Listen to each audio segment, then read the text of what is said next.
Hey guys, welcome to I Hope This Helps. We have an exciting guest today. We have Elson Da Silva here. Elson, thanks for coming. Please tell us a little bit about yourself. Hey Eric, thank you for having me. I'm in. I was born in New York and I was raised in Newark. So I'm a local guy here from New Jersey.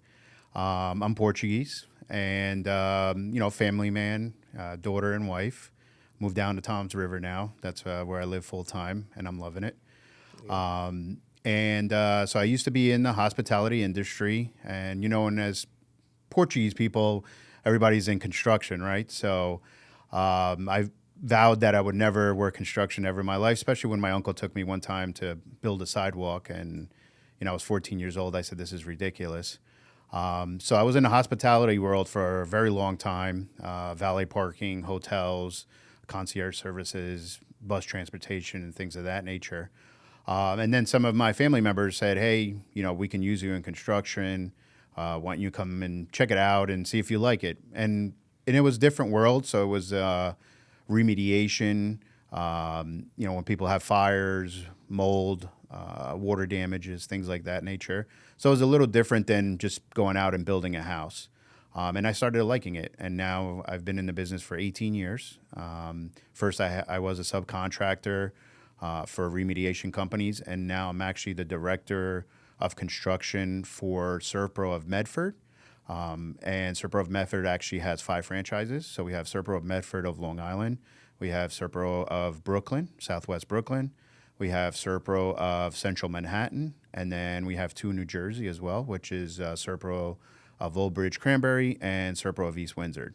So I got a funny story for you, talking about construction and being Portuguese. Obviously, you're Da Silva, I'm Silva, Right. and all that stuff. So one day, my brother-in-law, I was young. I think I was 16 years old, 17 years old. He's like, "Hey, I got to go get my check." There was no deposits and stuff Right, like that right. back in the day. You got to go get a physical check. And he's a bridge painter. And he puts me on the bridge. He's like, and I knew a lot of the guys that he worked with. And he's like, "Hey, come on over the bridge." I put my foot over and I looked down and I just froze. And I was like, "This isn't for me." Right. No, 100%. 100%. I mean, even like getting on a roof. I got on a roof one time in Staten Island, and I asked the customer to stay around and say, "Just hold on to the ladder just in case." Steep roof, very steep roof. He disappeared. Man, it took me about 20 minutes to come down. My legs were burning. It was 3 floors high. Finally, I got down, called my boss. I said, "We're buying a drone." He's like, "What do you mean?" I'm like, "I'm not getting on a roof." I'm like, if we're going to do inspections of roofs, we need a drone. And thank God drones started coming out, right? So that, a lot of people in the world now, in construction world, for inspections of roof, wind damages and things of that nature, they're using the drones to do inspections.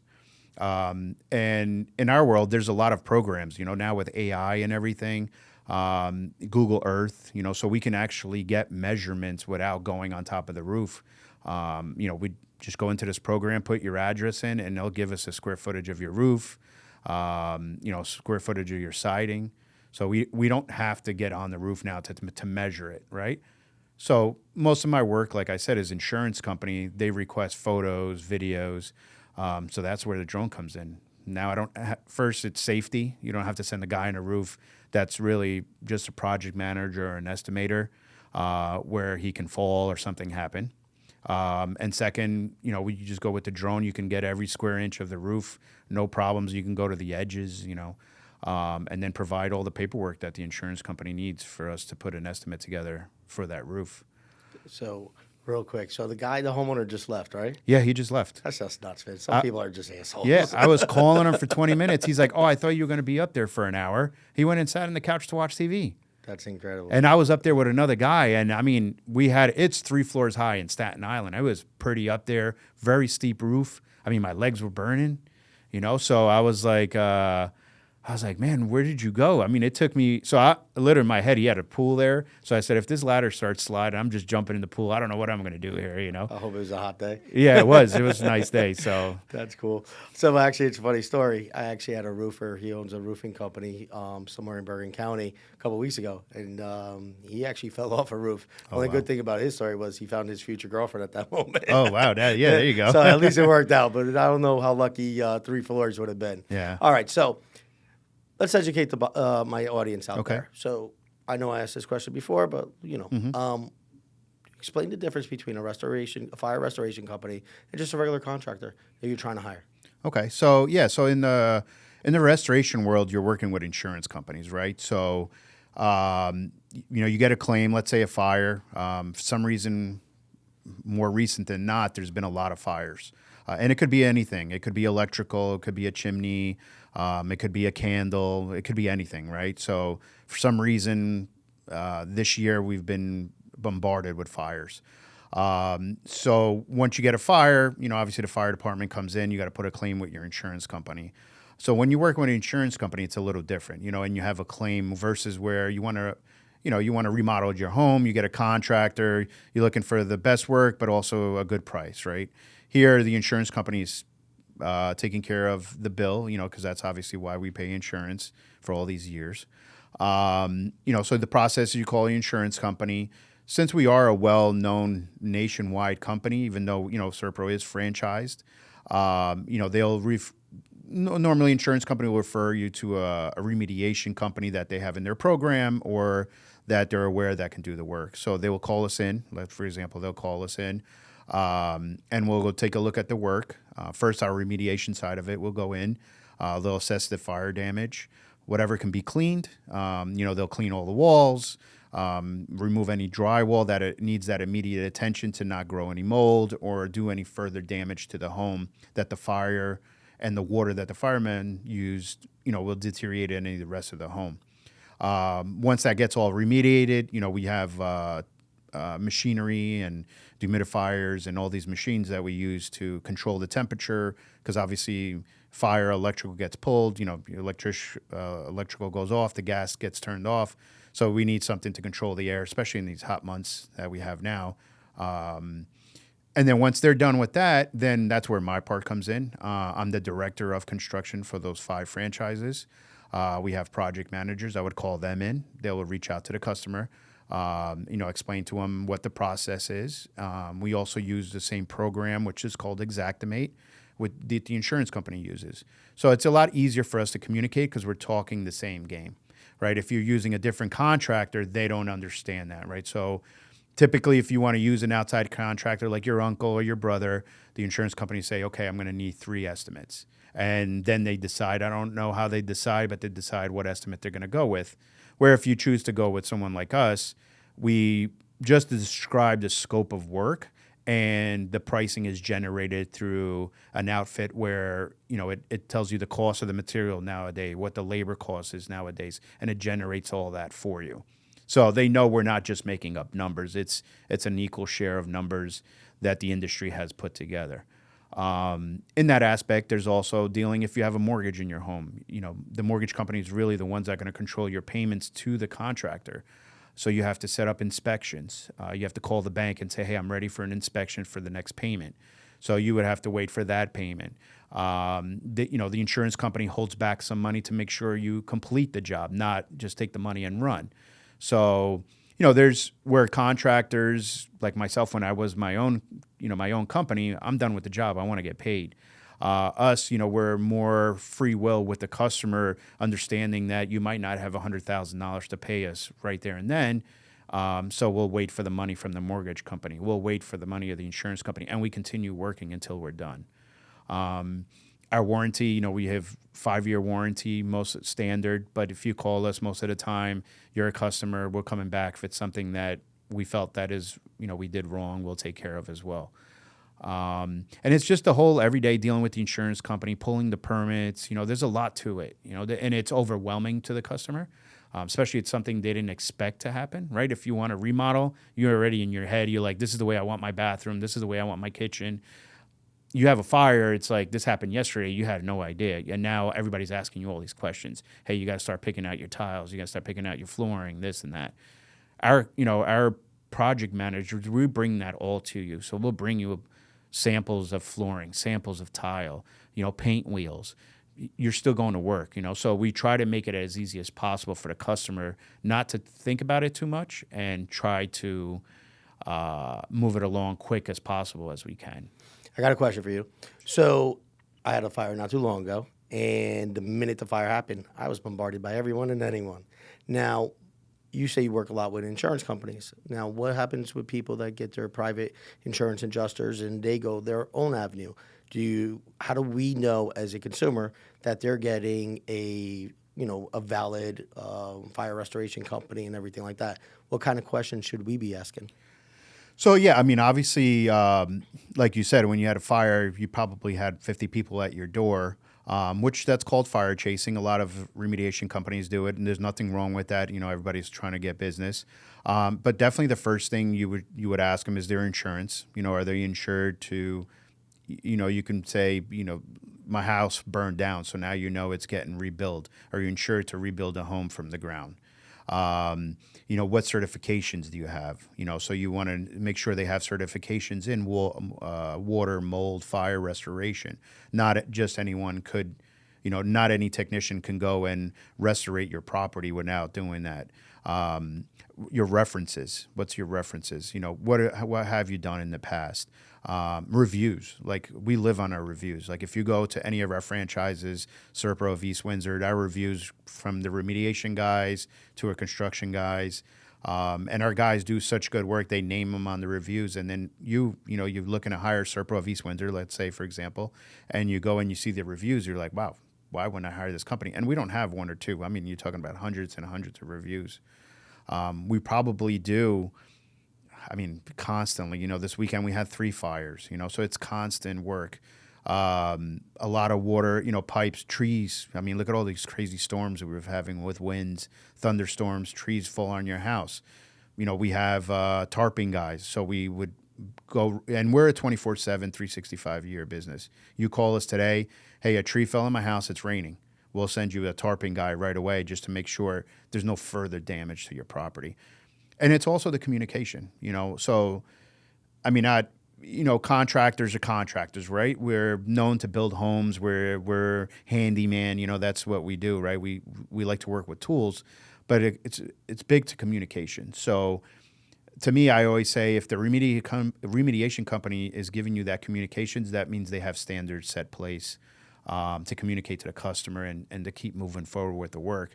Where, you know, sometimes the contract, yeah, I'll be here tomorrow, and they don't show up. They don't tell you why. Where we'll constant communicate with you, you know. So we'll put you with a project manager, and that's your direct line of communication. It's not like you have to go through an office phone and call somebody. You have someone personally. But you definitely want to check their certifications, the reviews, and, you know, work they've done in the past, you know. And then obviously us, Serpro, you know, of East Windsor, that we are franchised, but we're nationally known as well. I mean, we're all over the place, you know. So you see commercials, you see us in baseball games and things of that nature. So obviously, you know, we're not going anywhere. You know, we're not closing down tomorrow, you know, because that's the other thing. You know, I've had customers where they decide to go with someone else. A month later, they're like, the guy took my $40,000. I haven't heard from him. Yeah, no, that's terrible. There's definitely a lot of nightmare stories out there. Yeah. How about that? Let's start there. Yeah. Give me a couple of nightmare stories besides that 40,000 that you've seen and inquired, because when these people have a fire, I mean, I'm talking about everyone and anyone bombarded them, and it's Right. just nuts. And one person, I actually got upset because he was a down that guy or around here, and he looked me up, and smart at the moment, but not so smart because you don't know, I guess, my personality either. Right. He started reaching out for friends of friends to all reach out to me. So I just got hit with a fire. And now you're doing that. It just kind of upset me a little bit. Right. But at the end of the day, somebody else would have appreciated that and all that, and it would have worked well. So people are vulnerable. They just had fire. They lost their wedding albums. They've lost, you know, maybe their Rolex or something like that, you know. It's just they're very vulnerable. So what are some nightmare stories that you've seen or have dealt with, or, you know, things like that? So yeah, I mean, I think you have to be very personable. You got to understand, you know, the customer just had a fire. So a lot of these guys are very aggressive. And I mean, I've seen where, and it's been on TV, it's been on social media, where you'll see like 10 different companies fighting it out. Like, they're literally in front of the house of the customer, and they're brawling. They're swinging because they're like, I was here first, or, you know, whatever. They're just arguing about that. And then the customer, you know, like there was a customer, they lost pets. You know, I mean, you got to understand that they lost pets, and you're here arguing about who's going to get their home. So I think we take it more personal. You know, we try to we try not to be there on that first day. We'll call them, apologize for their, you know, what happened, your fire, your water tree fell, or you know whatnot.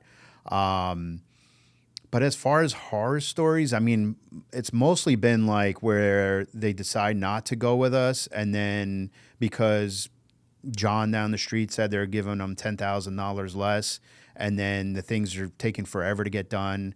You know, we've had customers that, you know, they've said it'd take, you know, 3 years to get something done that could have been done in 6, 7 months. You know, taking their money and running and not showing up.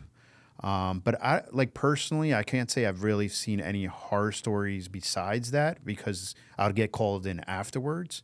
And they would just say, "Hey, you know, we thought he was the right guy, but insurance is a different ball game. It's not just, you know, fixing a bathroom and going, you know, or not closing out permits, and then you go sell your home and like, well, you got permits open from 10 years ago, you know, and you only find out 10 years ago because you as a customer, why would you go to the town unless you're doing a renovation? Why would you go to town and see if the permits are closed? You know, that's why I say it's big to communication. You know, permits are closed. Customer, here's your copy of your permits. You know, if town ever gives you anything, you know, you have a CO, you have your permits closed here. We've done everything the right way.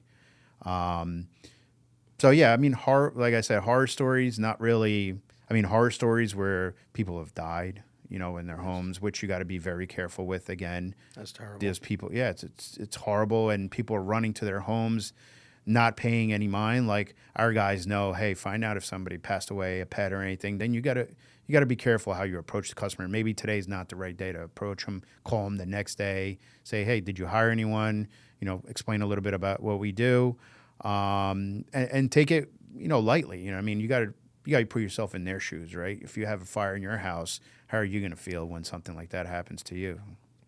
Yeah, no, it's just I was even thinking about pets or you know someone Right. passing or anything like that. The property that I'm speaking of, thank God it was vacant at the moment, and it was an investment property, so there was really no emotional attachment to me Right.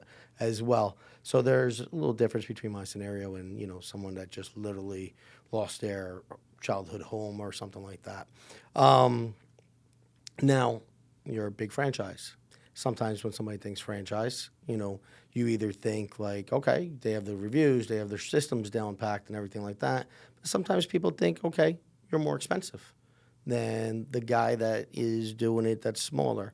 You know, is that a misconception? Tell me the difference and all that stuff. So, you know, sell the franchise The points. franchise, yeah. So all yeah, right. that's definitely a misconception. Like I said, we use a program called Xactimate, so we don't really make up the numbers.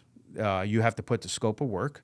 We're very detailed, but what we try to do is, like I said, it could be anybody's house. Like you say, it could be a childhood home that you have it paid for, and maybe you live in paycheck to paycheck by now, and you don't have any money in the bank. Our goal is always, and has been, and I don't, to be honest, I've been with this company, it's going to be 10 years now, and anything that I've been in control of that a customer has taken any money out of their pocket additionally, even if they were underinsured. You know, we try to help them and understand the situation where it's a event that you didn't expect to happen, right? So, you know, the insurance, if an estimate is written correctly, and it's presented to the insurance company correctly, the insurance will pay you the monies that you need to put your home back together most of the times, okay? And I say most of the times because sometimes you as a customer, if you've had a house for 20 years, you didn't understand, you know, or maybe you know, in your head, you're like, you know, yeah, I'm insured, no big deal. I'm insured for $250,000. Well, it doesn't cost $250,000 to build a home anymore. So a lot of people that, you know, hopefully they're watching, look at your policy. You know, if you have a 10-year-old policy, especially after a lot of things we've been through, you want to look at your policy and make sure you're insured enough. You know, so we do have a lot of customers that are underinsured because they've been insured for 15 years, but 15 years could be $200,000. Now it might cost $300,000, and it's not going to be the insurance fault, right? Obviously, materials have gone up, labor's gone up, everything's gone up.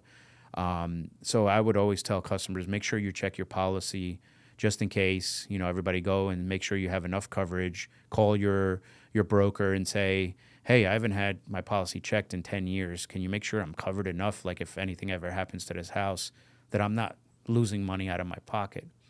But like you said, the versus the ServPro or a smaller company, our goal is always no money out of your pocket. Can you get someone to do it less? You can. But you might have those horror stories where they didn't do it the right way, or the quality of work is not done to par. And maybe at this time you're thinking, hey, I do have a couple extra bucks. I've always thought about renovating that bathroom. Now it's the time because it's going to cost you a little less, right? We don't have to mobilize. We're already there. So, I mean, again, our franchises, we work to try to have no money coming out of your pocket. That's our goal. You got your deductible. That's all you got to pay for, like your car, like anything else. And we'll talk about it and we'll say, hey, maybe you were underinsured. You had $10,000 worth of flooring. Maybe try to do it a little less or something. And we try to give you those options to, so you're not going out of your pocket, for that. But that we're going to charge a lot more than anyone else. I don't think we charge a lot more because, like I said, we use this program and we stick to those numbers and we've budgeted ourselves to work within those numbers. But again, you could choose someone else, but not necessarily they're going to do the work that you want them to do. They might not have the insurances. We're insured for mold, for anything, right? We're insured for builder's risk. If something happens, our insurance takes care of that. So that's very important to look at. Also very important that if you have multiple trades, that you don't have a handyman that's doing your electrical, plumbing, and your drywall and your painting, right? To me, that doesn't make sense. You is a profession, right? So you want the guy that's the electrician that all he does is electrical because he knows what he's doing 100%. A plumber that he knows he's doing. Painters, make sure you have professional painters. So we use tradesmen. We don't use handyman. Our guys are all tradesmen. What they do is what they do 100% all the time. They don't do 10 different things. That's like if you need to get something done at your house just to get fixed, then you want to use a handyman. But if you have a fire at your home or a lot of mold, you want to make sure you use professional trades. So basically, like anything else, you're probably actually cheaper because you have an assembly of men that all they do is day in and day out, and they know that time is money. So they're trying to be in there and out as soon as possible. And by the end of the day, it's probably less anyway because you guys are doing so many jobs. Correct. That's awesome. Before we pivot, because I know a little bit about you and everything like that, what advice would you have besides checking your insurance policy and everything like that for my listeners? So I would definitely, obviously besides the insurance policy, I would, make sure you check on that. I would also make sure a lot of fires now have been electrical. I'd make sure you don't plug too many things into an outlet, especially if you have older electrical. Don't plug too many things in powerful wise or whatever. It will cause a fire. Keep candles away from curtains, or anything like that, or try to keep them on tables. That's a lot. Get your chimneys cleaned. We get a lot of chimney fires because people don't clean their chimneys. You can go anywhere now, get coupons and get your chimney cleaned pretty cheap. Also water, we do get a lot of water damages. It's very important if you go on vacation to maintain your temperature. Here in the East Coast, we get a lot of freezing weather. You got people that go to Portugal and I'm going to save some money. Let me put my heat down to 40 degrees. If your pipes burst, your insurance will not cover it because they'll ask you for your electrical bill. And if they see your heat wasn't running, then they'll be like, well, that's lack of maintenance of you paying attention to leaving your heat on. Also, air conditioning, make sure you maintain it because, in these hot weathers, you could grow mold. Again, a lot of people go on vacation in the summer. Let me lower my AC. If it gets a lot of humidity, it'll do a lot of mold growth. And just, being careful, big trees. If you have big trees on your property, I would not say you have to knock them down, but be careful if they're old, maybe get them cut out. Lately, as we've seen, we've gotten a lot of a lot of thunderstorms, a lot of wind damage, trees falling, lines falling. Also, if you're in an area that's been flooded, I would look into flood insurance. There's a lot of areas that are not deemed flood, but if the water comes from the outside from a storm and you don't have flood insurance, you're not going to be covered. So that's one thing that you want to look into. Obviously, I live in Toms River, so I have flood insurance, but if a lot of inner city people don't think about that, but the events we've been having lately, maybe it's something people should look into as well. And I know all this, they say it's money, but it's worth paying a couple $100 and not paying $20, $30, $40,000 to get your home fixed. All right. Talking about flood insurance, since you guys work with it and all that stuff, what's the difference between the National Flood Insurance Premium and your regular, I don't know, Progressive and their flood insurance? Because what I keep to see is, the National Flood is by the government. It's a lot cheaper compared to, Progressive or someone else. I'm just throwing that name out there, or any other insurance company, State Farm, anywhere. And it could be by a drastic amount, like, one policy for 2,000 or 3,000, and the other policy could be up to 10 grand. So what is the difference? Do you know?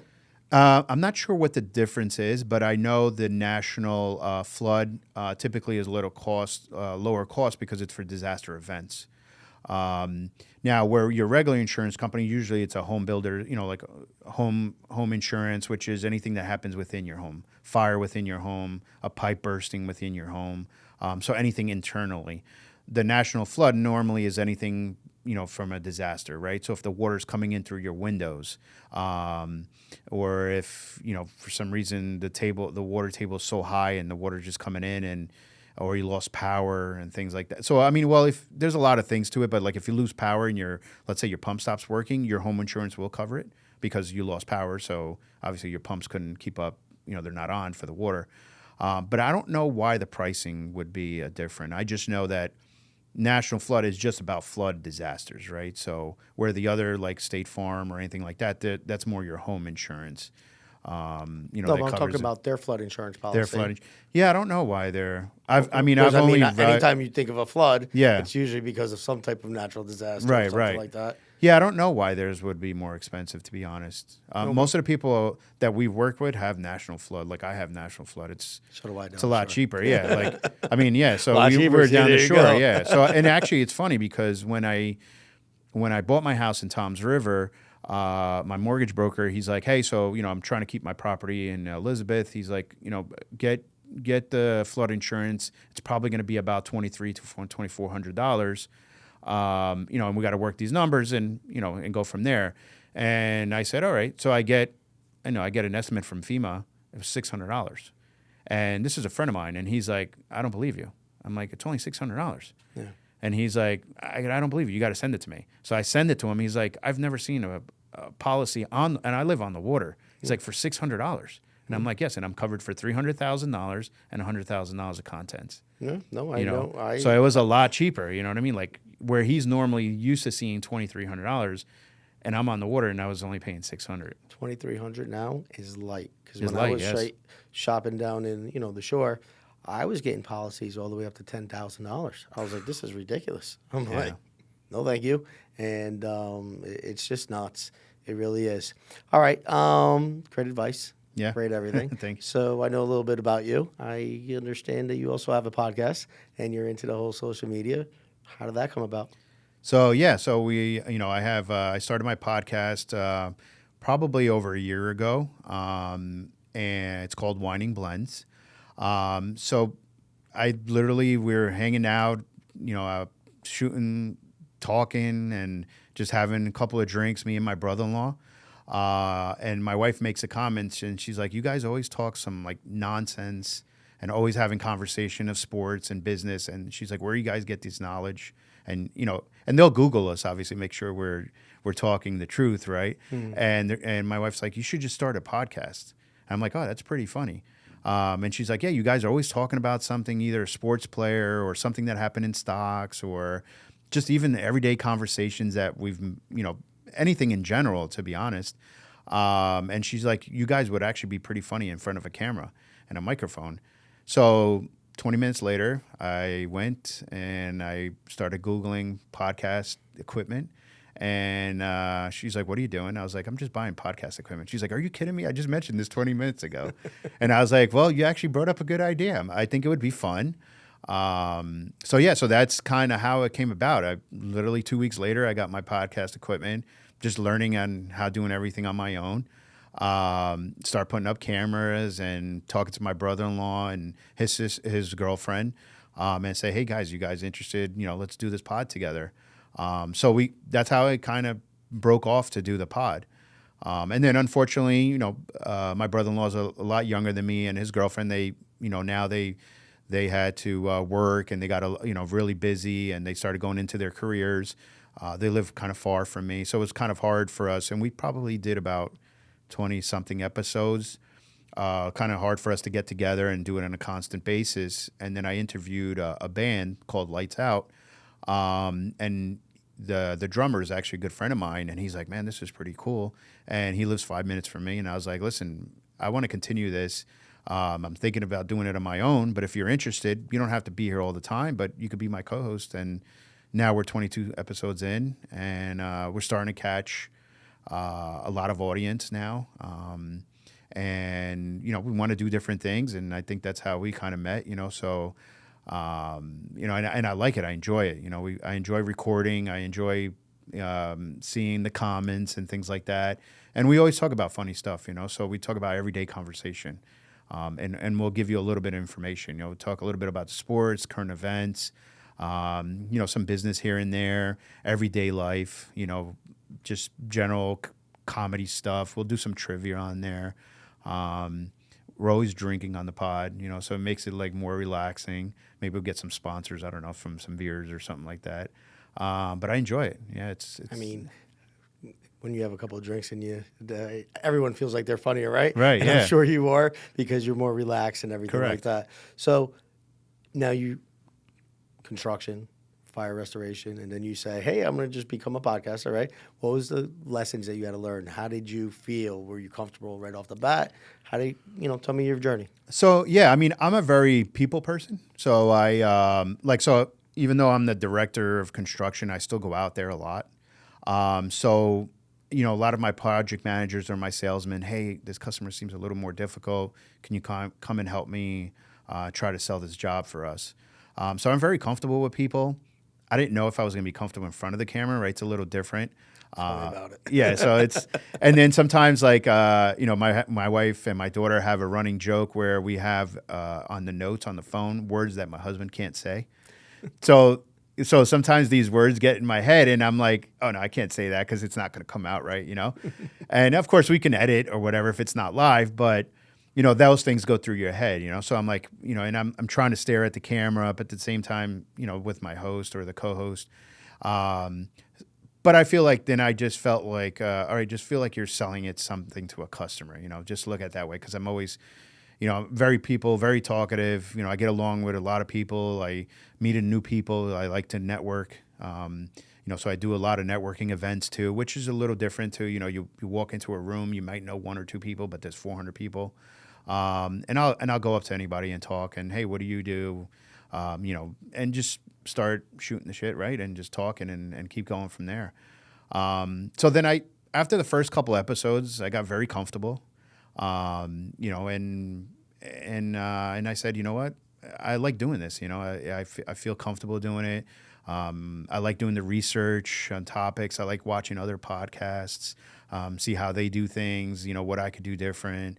Do research on what I think might be trendy or things out of the norm, like what can I do that's different, So, and we got a couple of good things coming up, I think, that we're going to do something that's different that maybe not every podcast does.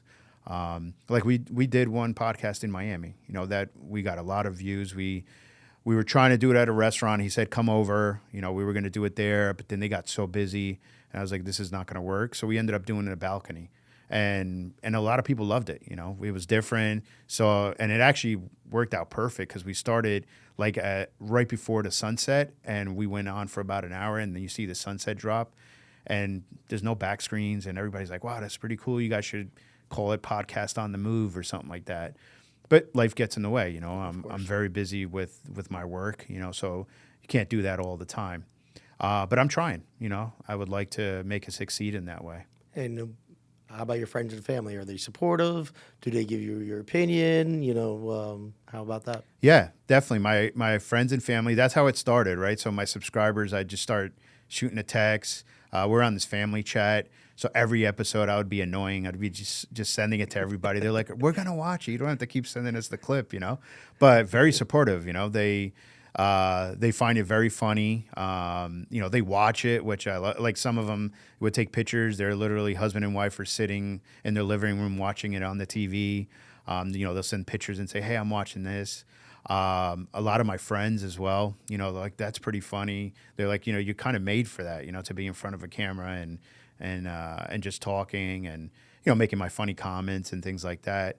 And now just people calling me out of the woodwork, "Hey man, what, can I just be on your pod?" Like, and like I said, I just had an episode that we dropped last Friday, not an interview, just a friend of mine. He was a lot of in the seaside nightlife back in the day in the 70s and the 80s.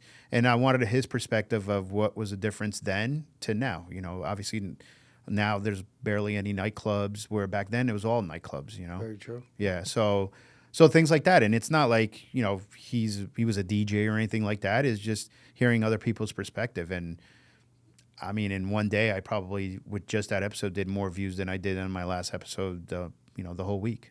It's crazy how you start seeing it grow and Yeah. catch little things. And sometimes you don't understand the difference between one episode that you think is great and the next one you're like, it's all right, and that one blows up. Yeah. It's just amazing. Yeah, at all. You don't know. You don't know what the algorithm is. You I have mean, no idea. we always have these conversations where I think one is going to be great, and you got like 20 views, and then one that I'm like, this is not that funny, and you got thousands of views. You're like, okay, I don't get it, but all right, it is what it is. I don't get it. I just do it as consistency and everything like that. I think that's the thing, being consistent, and can continue doing it. Like I said, when I was doing it with my brother-in-law and his girlfriend, we were starting to take off. And then obviously life got in the way, and I stopped doing it for a while, and then it was like starting off new again. Of course. But just because we stopped for a month and a half or 2 months, that's it. Just even your subscribers just lost interest, So if you're doing it on a constant basis, and you're kind of always putting up clips and things like that, you're just refreshing people's memories. It's the same thing that I use in aspect of in our business. You got to keep the customer informed, right? So every 2 days, we have a system. Every 2 days, contact the customer, even if there's nothing going on. Just following up, seeing if you're okay. I know we're still waiting for the settlement of the insurance company, but I just want to see, that I'm still here. No. Same thing in podcasting. You just gotta put your face out there. That's the one rule I had. Every Monday at 9 a.m., we're posting. Right. So it doesn't matter. We don't miss a beat. And everybody was like, "Are you sure you're going to do that many? You're going to be that consistent?" I'm like, "Trust me, I'll figure it out." Yeah, you have to. I mean, and I'm sure with your business and everything, we're all busy. But if you're, look, I'm a true believer. I like to do a lot of different things. That's, I believe, how I got successful is doing a lot of different things and figuring out what works for me and what I like to do. Like I like to do both what I do now. Same here. The only thing that I would say different, my friends, my family, they're all supporters. But then there's a person that you haven't spoken to in a while, and all of a sudden they'll call you like, "Hey, you should do this," and I'm like, "Hey, why don't you try?" Right. Yeah, everybody thinks it's easy. It's not easy. Especially our culture, the Portuguese. Exactly. Yeah. Everybody knows everything. Everybody, yeah. Oh yeah, they'll call you out of the woodwork. Woodwork. Hey, Yeah. by the way, what are you thinking? Like, why are you doing that? I'm like, because I want to. How about that? But all right, man. Elson, this is awesome, man. Thank you so much. I'm looking forward to our next adventure that will be you'll be hosting me. And guys, I hope this helps.